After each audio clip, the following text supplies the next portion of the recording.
warahmatullahi wabarakatuh. Jumpa lagi dengan saya di Rodon Channel yang mengungkap rahasia dan fakta di balik sejarah. Dalam kesempatan kali ini kita akan melanjutkan membahas kerajaan Islam di Indonesia.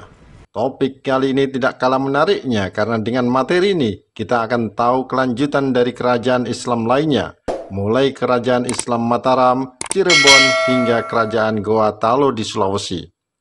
Dan mengapa kerajaan Mataram sampai terpecah bahkan runtuh? Juga bagaimana bisa penjajah Belanda masuk ke Nusantara dan menghancurkan kerajaan-kerajaan Islam di Indonesia? Kalian ingin tahu? Yuk kita membahasnya. Setelah kita tahu bagaimana riwayat kerajaan Pajang, mari kita lanjutkan kerajaan Islam selanjutnya, yakni kerajaan Mataram Islam. Sebagaimana dijelaskan dalam video sebelumnya, Mataram awalnya hanya merupakan daerah perdikan atau daerah otonom yang merupakan hadiah dari kerajaan Pajang. Daerah perdikan Mataram dulunya merupakan hutan mentok, kini jadi kota gede Yogyakarta. Sejarahnya diawali dari Jaka Tingkir, Raja Pajang bergelar Sultan Hadiwijaya. Namun dalam perkembangan berikutnya, penguasa Mataram berontak menghancurkan Sultan Agung Kerajaan Pajang tahun 1584 Masehi. Pajang hancur sehingga yang tersisa hanyalah Mataram. Maka berdirilah kerajaan Mataram Islam, kini tersisa menjadi Yogyakarta. Sutawijaya tampil sebagai raja pertama kerajaan Mataram Islam bergelar Panembahan Senopati. Beliau merupakan putra Ki Ageng Pemanahan yang masih keturunan penguasa kerajaan Majapahit. Sutawijaya berkuasa selama 14 tahun. Sepeninggalnya, ia diganti putranya, Raden Mas Jolang, bergelar Prabu Hanyokroowati. Gelar lain yang juga disandang beliau adalah Susuhunan Sedakrapya atau Panembahan Sedakrapya dan wafat di hutan Krapya saat berburu. Kepemimpinan diteruskan anak keempatnya, Raden Mas Wurya, Adipati Martapura. Tetapi hanya sehari menjabat karena sakit. Lalu dilanjutkan putra sulungnya bernama Raden Mas Rangsang bergelar Sultan Agung Prabu Hanyokrokusumo atau Sultan Agung yang memerintah mulai tahun 1613 hingga 1646 Masehi. Di masa ini, kerajaan Mataram Islam mengalami puncak kejayaan. Kesultanan Banten dan Kesultanan Cirebon juga wilayah Madura berhasil disatukan, sehingga wilayah Mataram Islam meliputi Pulau Madura dan Pulau Jawa, kecuali Banten dan Batavia. Saat itu, wilayah Batavia atau Sunda Kelapa kini menjadi Jakarta dikuasai VOC atau penjajah Belanda. Pada masa pemerintahan Sultan Agung, kontak bersenjata antara kerajaan Mataram dengan Belanda mulai terjadi tahun 1628 dan 1629 Masehi. Namun sayang, kejayaan Mataram harus berakhir karena beliau gugur syahid saat menyerang Belanda di Batavia. Kursi Sultan Agung digantikan putranya Amangkurat I. Namun kepemimpinan Amangkurat I tidak seperti ayahnya. Sikap sewenang-wenangnya membuat rakyat tidak suka. Sejumlah pemberontakan bermunculan sehingga membuat kerajaan terjadi perpecahan. Kondisi itu membuat Amangkurat I kebingungan karena di saat yang sama harus menghadapi penjajah dan rakyatnya sendiri. Lalu Amangkurat memindahkan keraton Kesultanan Mataram dari kota gede ke Pleret karena dianggap tidak kondusif.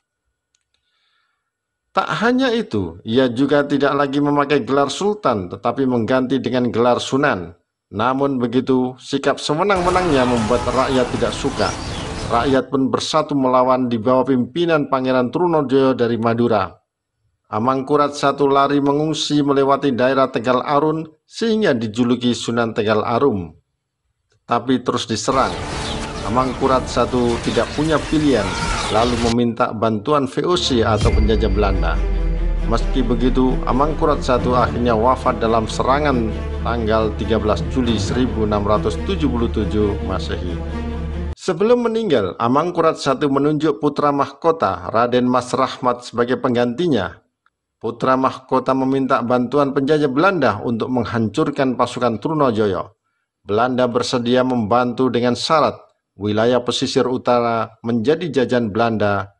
Mataram juga harus membayar upeti setiap tahunnya dan disanggupi. Akhirnya dengan bantuan Belanda, pasukan Trunojoyo berhasil ditumpas. Putra mahkota pun naik tahta dengan gelar Amangkurat II. Dari sinilah awal mulai penjajah Belanda masuk menindas rakyat Jawa. Dan lama-kelamaan Mataram pun bergolak. Kalangan istana juga banyak tidak puas dan melakukan aksi pemberontakan. Kerajaan Mataram pun semakin bergolak hingga akhirnya Amangkurat II terdesak dan memindahkan keraton ibu kota Mataram di Pleret ke Kartasura, sekitar 5 km sebelah barat Pajang. Konflik kerajaan Mataram terus berlanjut karena adik Amangkurat II bernama Pangeran Puger tidak mendukung bahkan memilih pindah ke keraton lama Pleret Yogyakarta. Dia tidak mau bergabung dengan Amangkurat II, apalagi setelah mendengar kabar bahwa ia bukanlah Amangkurat II, melainkan anak Cornelis Spelman yang menyamar sebagai Amangkurat II. Hal itu kemudian menimbulkan peperangan pada November 1680 Masehi antara Keraton Pleret dipimpin Pangeran Puger dan Keraton Kartasura dipimpin Amangkurat II.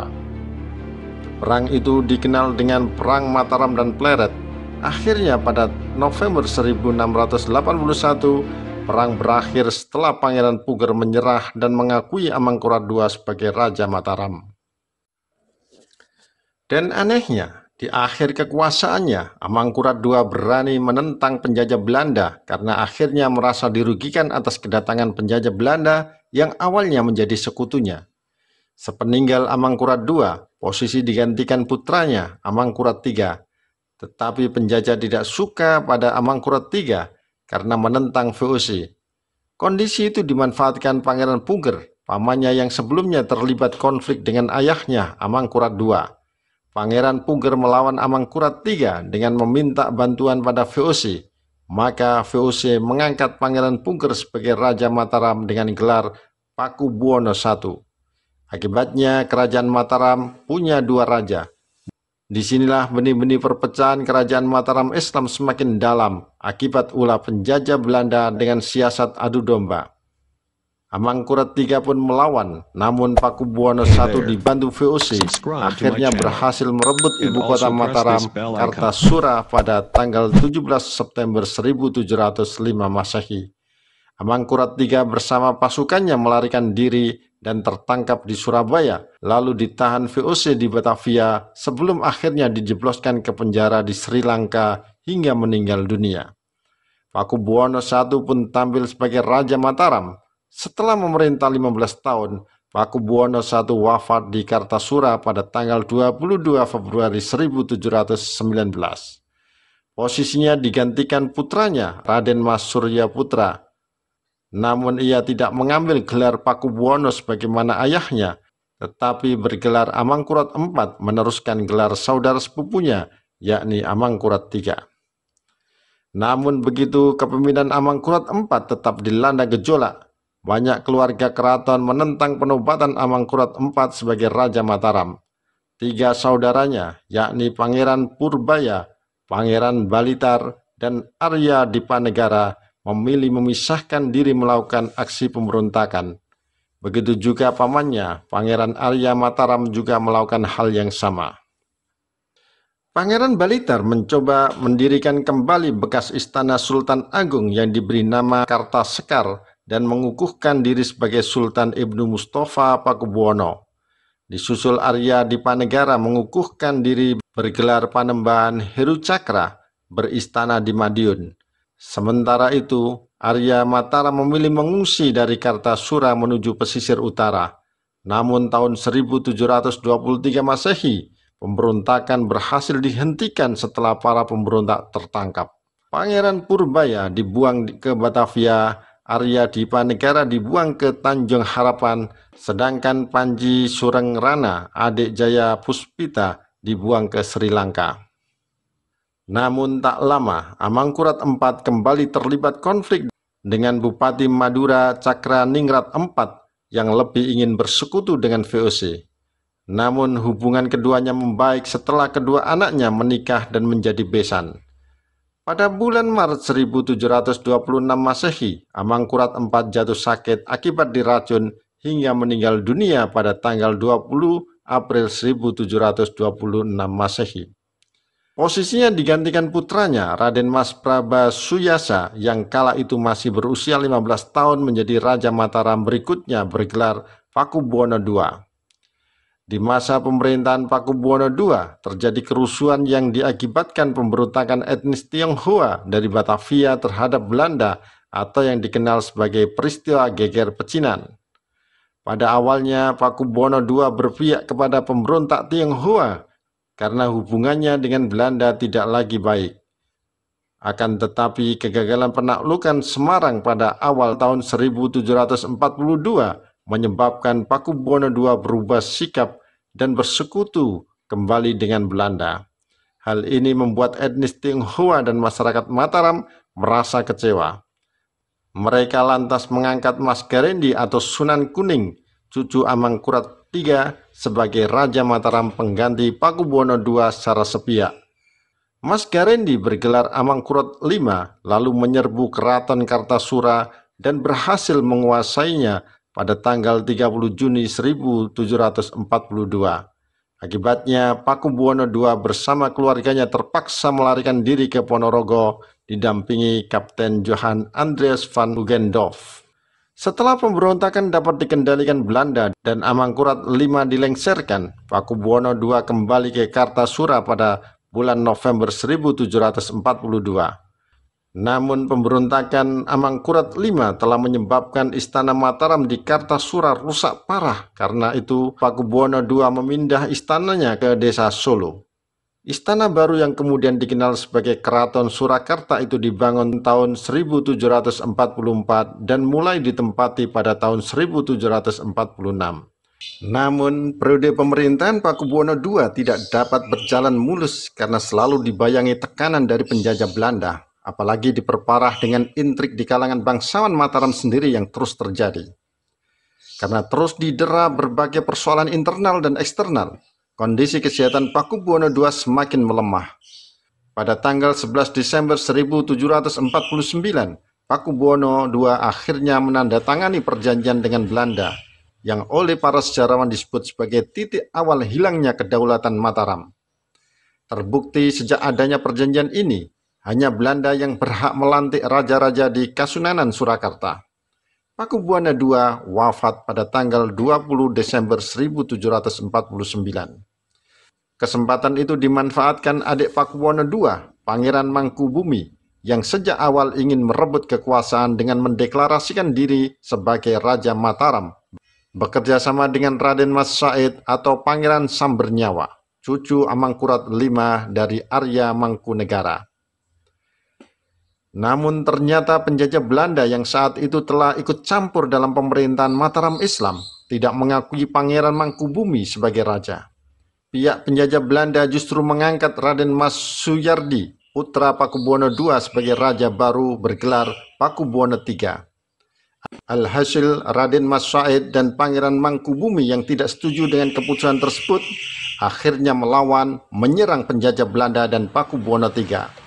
Namun penjajah Belanda begitu liciknya, mereka melakukan taktik adu domba dengan menghasut Raden Mas Said agar berhati-hati dengan Pangeran Mangkubumi. Taktik kotor itu berhasil dan mengakibatkan perselisihan antara Raden Mas Said dengan Pangeran Mangkubumi pada tahun 1752. VOC lalu memanfaatkan situasi itu untuk berunding bersama Pangeran Mangkubumi dengan berjanji akan memberikan setengah wilayah kekuasaan Mataram yang dipegang Pakubuwono III.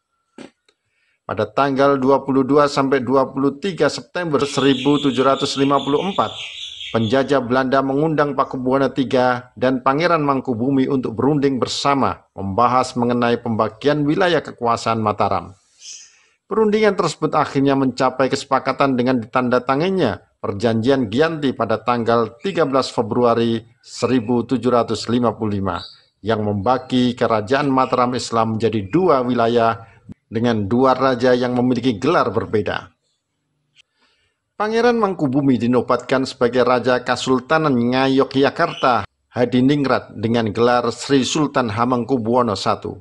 Sedangkan Pakubuwono III diangkat menjadi penguasa Kasunanan Surakarta.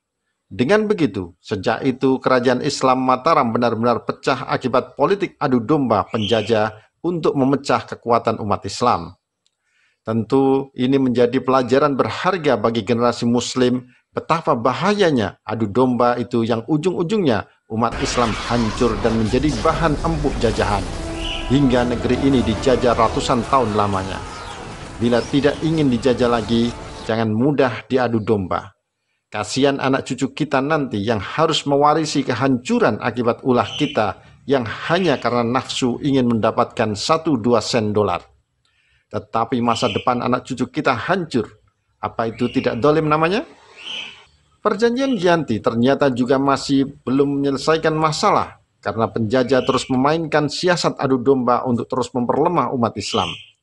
Ini setelah Raden Mas Said alias Pangeran Sambernyawa tidak terima dan terus melakukan perlawanan hingga akhirnya dibuat perjanjian Salatiga pada tanggal 17 Maret 1757 di Gedung Pakuwon, Kota Salatiga. Dalam perjanjian itu, wilayah Mataram dipecah lagi menjadi 3 kekuasaan, yakni Kasunanan Surakarta, Kasultanan Yogyakarta, dan Mangkunegaran diberikan pada Raden Mas Said. Setelah mendapat wilayah, Raden Mas Said menjadi raja bergelar Mangkunegara I. Wilayah kekuasaannya di Mataram sebelah timur mencakup Banjarsari, Karanganyar, Wonogiri, Ngawen, dan Semin. Pecah menjadi 3 tidak membuat umat Islam menjadi kuat, tetapi justru semakin lemah. Dan ini yang membuat penjajah Belanda semakin menindas rakyat.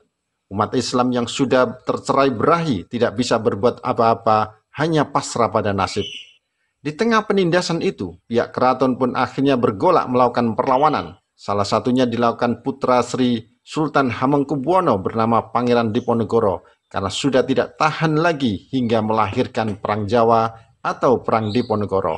Insya Allah Perang Diponegoro kita bahas tersendiri, namun yang jelas konflik akibat adu domba menjadi sebab runtuhnya kerajaan Islam Mataram. Rakyat Indonesia pun dijajah hingga ratusan tahun lamanya. Anak cucu yang tidak tahu apa-apa harus menderita menanggung ulah pendahulunya. Kalau sudah begitu, siapa yang berdosa? Coba kita renungkan bersama. Selanjutnya, Kerajaan Kesultanan Cirebon. Wilayah Kesultanan Cirebon berada di perbatasan antara Jawa Tengah dan Jawa Barat, dan ini membuat Kesultanan Cirebon menjadi perantara antara kebudayaan Jawa dan Sunda. Sejarah Kesultanan Cirebon dimulai dari Ki Gedeng Tapa, seorang saudagar di pelabuhan Muara Jati. Pondasi Kesultanan Cirebon dimulai tanggal 1 Suro 1358 tahun Jawa atau bertepatan dengan tahun 1445 Masehi, dan mulai saat itu menjadi daerah terkenal dengan nama Desa Caruban. Kuwu atau kepala desa pertama adalah Ki Gedeng Alang-Alang dan wakilnya adalah Walang Sungsang, putra Prabu Siliwangi dan Nyi Mas Subang Larang, putri Ki Gedeng Tapa. Jadi Walang Sungsang adalah cucu dari Ki Gedeng Tapa sendiri. Walang Sungsang bergelar Cakra Bumi, diangkat menjadi Kuwu setelah Ki Gedeng Alang-Alang meninggal, lalu bergelar Pangeran Cakrabuana. Beliau mendirikan Istana Pakungwati dan membentuk pemerintahan Cirebon. Dengan begitu, Kesultanan Cirebon didirikan Pangeran Cakrabuana. Setelah menunaikan ibadah haji, Pangeran Cakrabuana lebih dikenal sebagai Haji Abdullah Iman dan tampil sebagai Raja Cirebon pertama, memerintah Istana Pakungwati serta aktif menyebarkan Islam. Tahun 1479 Masehi, kedudukan Pangeran Cakrabuana digantikan keponakannya bernama Syarif Hidayatullah. Setelah wafat Syarif Hidayatullah dikenal dengan nama Sunan Gunung Jati atau juga bergelar Ingkang Sinuhun Kanjeng Jati Purba Panatagomo Aulia Allah Kutubit zaman Khalifatur Rasulullah. Pada perkembangan berikutnya, ternyata banyak meyakini bahwa Syarif Hidayatullah adalah pendiri dinasti Kesultanan Cirebon dan Banten setelah menaklukkan wilayah tersebut bersama Panglima Kerajaan Demak Fatahillah, kemudian menyebarkan Islam di Majalengka, Kuningan, Kawai Galuh, Sunda Kelapa, dan Banten. Syarif Hidayatullah wafat tahun 1568. Setelah itu terjadi kekosongan jabatan pimpinan tertinggi Kerajaan Islam Cirebon. Kosongnya kekuasaan lalu diisi Fathahillah, seorang panglima kerajaan Demak yang dikirim menyebarkan Islam ke wilayah barat. Bersama Sunan Gunung Jati, Fathahillah menaklukkan Banten dan Sunda Kelapa, kini menjadi Jakarta. Fathahillah naik takhta menjadi Sultan Cirebon sejak tahun 1568. Tetapi sayangnya hanya 2 tahun Fathahillah menduduki jabatan Cirebon karena dia meninggal dunia pada tahun 1570. Sepeninggal Fathahillah, takhta diteruskan cucu Sunan Gunung Jati, Pangeran Emas bergelar Panembahan Ratu I dan memerintah Cirebon kurang lebih 79 tahun. Setelah Panembahan Ratu I meninggal dunia pada tahun 1649, pemerintahan Kesultanan Cirebon dilanjutkan cucunya bernama Pangeran Karim, dikenal dengan sebutan Panembahan Ratu II atau Panembahan Girilaya. Panembahan Girilaya adalah menantu Raja Mataram Sultan Agung Hanyokrokusumo. Bersamaan meninggalnya Panembahan Girilaya, para putra Panembahan Girilaya yakni Pangeran Martawijaya dan Pangeran Kartawijaya ditahan di Kerajaan Mataram. Dengan kematian Panembahan Girilaya terjadi kekosongan kekuasaan. Panembahan Girilaya meninggalkan 3 putra, yaitu Pangeran Murtawijaya, Pangeran Kartawijaya, dan Pangeran Wangsakerta. Ketika putranya dinobatkan menjadi raja tahun 1677, sehingga Kesultanan Cirebon terpecah menjadi 3. Pertama, Pangeran Murtawijaya menjadi Sultan Keraton Kasupuhan dengan gelar Sepuh Abi Makarimi Muhammad Samsudin. Sedangkan Pangeran Kartawijaya dinobatkan sebagai Sultan Kanoman dengan gelar Sultan Anom Abil Makarimi Muhammad Badruddin. Adapun Pangeran Wangsakerta dinobatkan menjadi Panembahan Cirebon dengan gelar Pangeran Abdul Kamil Muhammad Nasaruddin atau Panembahan Tohpati. Perubahan gelar dari Panembahan menjadi Sultan bagi 2 putra tertua Pangeran Girilaya dilakukan oleh Sultan Ageng Tirtayasa, sebab keduanya dilantik menjadi Sultan Cirebon di ibu kota Banten. Sebagai Sultan, mereka mempunyai wilayah kekuasaan penuh, rakyat dan keraton masing-masing. Adapun Pangeran Wangsakerta tidak diangkat sebagai Sultan, tetapi hanya dijadikan Panembahan. Ia tidak memiliki wilayah kekuasaan atau keraton sendiri, tetapi berdiri sebagai Kaprobonan, yaitu tempat belajar para ilmuwan keraton. Pergantian kepemimpinan para sultan di Cirebon selanjutnya berjalan lancar sampai masa pemerintahan Sultan Anom keempat. Saat itu terjadi perpecahan karena salah satu putranya, yaitu Pangeran Raja Kanoman, ingin memisahkan diri membangun kesultanan sendiri dengan nama Kesultanan Kacirebonan. Kehendak Raja Kanoman tentu dimanfaatkan penjajah Belanda yang memang sejak awal ingin mencari celah mengadu domba mereka dengan mengangkatnya menjadi Sultan Cirebon tahun 1807. Sejak saat itu, di Kesultanan Cirebon bertambah satu lagi penguasa, yaitu Kesultanan Kacirebonan. Sementara takhta Sunan Kanoman V jatuh pada putra Sultan Anom IV lain bernama Sultan Anom Abu Soleh Imaduddin. Sesudah kejadian itu, Belanda semakin ikut campur mengatur Cirebon, sehingga peranan istana-istana Kesultanan Cirebon semakin surut. Puncaknya terjadi pada tahun 1906 dan 1926 ketika kekuasaan Kesultanan Cirebon secara resmi dihapuskan dengan pengesahan berdirinya kota Cirebon. Bagaimana kelanjutannya dan bagaimana juga kisah kerajaan Banten, Goa, Talo, dan lainnya? Insya Allah akan kita bahas di video selanjutnya. Semoga bermanfaat. Wassalamualaikum warahmatullahi wabarakatuh.